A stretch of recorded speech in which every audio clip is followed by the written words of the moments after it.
Today we are going to be painting this card. Painting Pokemon cards is something that I used to do a lot, but I haven't for a long while. I used to just use, what are they called? Apple barrel paint. I have a massive crate of those. But I wanted to see how my gouache would work, so we're just going to be using my Holbein acrylic gouache. I would say the most important thing when it comes to painting cards is you need to color match as best as you can. Having a better color match makes everything blend better. I mean, obviously, but like it makes it more seamless. And getting that seamless transition is probably the most important thing with the card. I always like to start the top and the sides because those are the easiest. I mean, you don't have a lot of real estate to work with there, so whatever the card already has on it, you just pull that out just a little bit. That'll give you enough confidence to tackle the bottom of the card, hopefully. I never have confidence at the bottom of a card, especially, honestly, this one, because I wanted to add in something I've never done before. So we're going to do some extra characters. Oh gosh, the environments, I'm golden. I can do environments. We're good. But putting in like additional Pokemon or additional characters on other cards like Magic or something, I've never tried. So this was really ambitious. It's really important to do a lot of like thin layers with your paint if they are very transparent. Just because you don't want to glob it on there and then have it dry and crack or have it just like super thick. So building up is very important. And unfortunately, my blue's a little bit transparent. So this probably took a good 4 or 5 coats, if not more, just to build up to that color that I wanted and the coverage that I needed.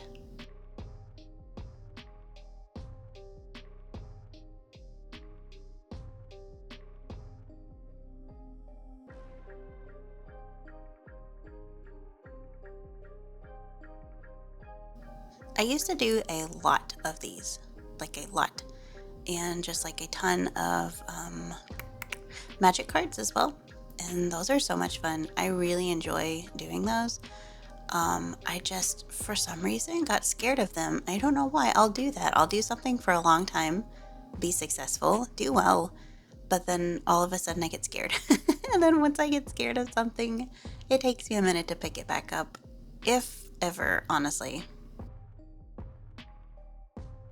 But I pulled out my binder the other day of my altered cards and I was like, wow, I really need to do some more. I really need to get some more evolutions in there.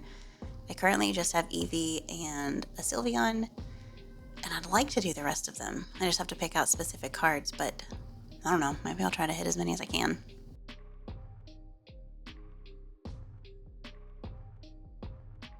Everything on this card was varying shades of purple and blue, which, makes it a lot easier. A limited color palette, I mean, it can only go so many ways. So at least I'm not having to try to figure out exactly what shade of brown this part of the earth is, and then what part of green this is, and ugh, some of them are a big struggle, but it also gives you a lot more freedom.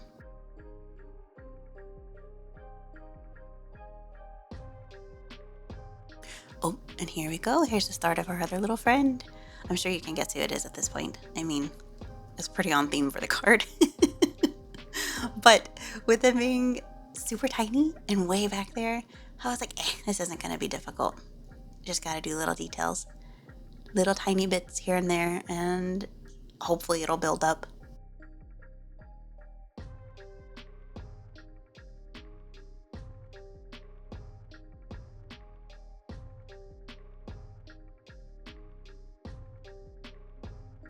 Another one of the hardest things about cards is probably trying to match style, which look, my digital art skills, great, wonderful. Okay, so like I like them. I feel like I can do well digitally and I have a lot of confidence there, but when it comes to traditional mediums, my confidence is not there. It's not even in the building. So I have trouble doing my own style with traditional. So obviously I'm going to have trouble trying to copy a style. So that's really hard with cards sometimes for me because I like to do things really loose and really painterly. As you can kind of tell in the back with the Haunter, I'm still building it up, but I like doing gentle blends. Whereas when Pokemon cards are more illustrative, like most of them are, you'll have like a harsh line for the shadows. And I struggle. I struggle so much with that. But I tried to make a nice blend of my style plus their style. And I think it worked out in the end. But look, oh, it's coming together.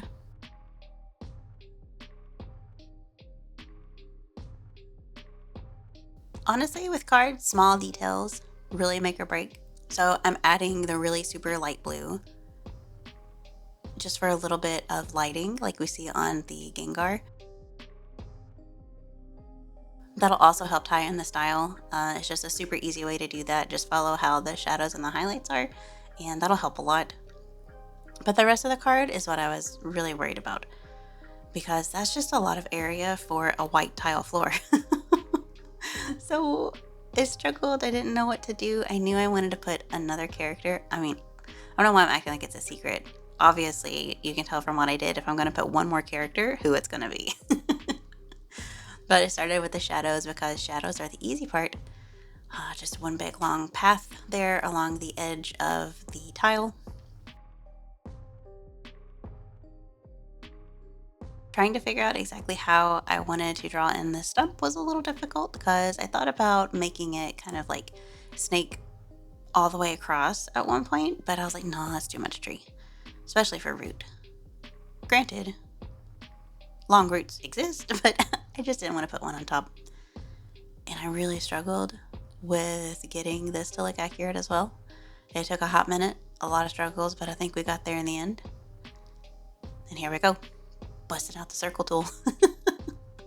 I'm sure you already knew that we were putting a Ghastly here, but here's Ghastly.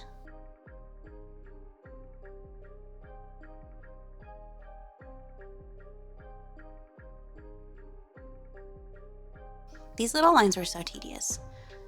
Just because like I didn't want them to line up, because I felt too polished, especially for just like some tile out in the middle of the woods. Like where are they? I have no idea. No clue. I wanted to keep the grass pretty uniform with how the card is. I know that it's a little bit more illustrative with the one patch you can really see very well up there right by the tree root. And it does have an outline, but I wanted to keep the ones further back kind of more my style, and then I put an outline on the ones up front. Adding a little bit of cracks to the tile I think also helped age it and give it more of like a unkept vibe. So I think that helped atmospherically. But let me tell you, this Ghastly was a struggle. I spent probably a good hour and a half just on Ghastly alone. I don't know. It was a struggle. I ended up having to finish it off camera because I think just like filming and knowing that I was struggling was making everything 10 times more difficult. It was just not working. I'm still not sure what I did wrong. I ended up fixing it, but I don't know exactly what I did that fixed it. I think, well, if I had to guess, I added a little bit of lighting to like the top of Ghastly, the like main ball, and I think that helped. But here we go. After a lot of work and a lot of heartache, here's the card. I think it's really cute. I used a matte varnish on this one. I usually use a glossy one, but I wanted to see how matte worked. And I like whenever you put the varnish on the cards, it always pulls everything together and gives it the same sheen. Ah, I love this card. Let me know. Do you think I did good? Do you have a specific Pokemon you want to see me do? Leave a comment and let me know, and hopefully I'll pull a couple and put a video together. But thank you for hanging out with me, and I will see you next time. Bye.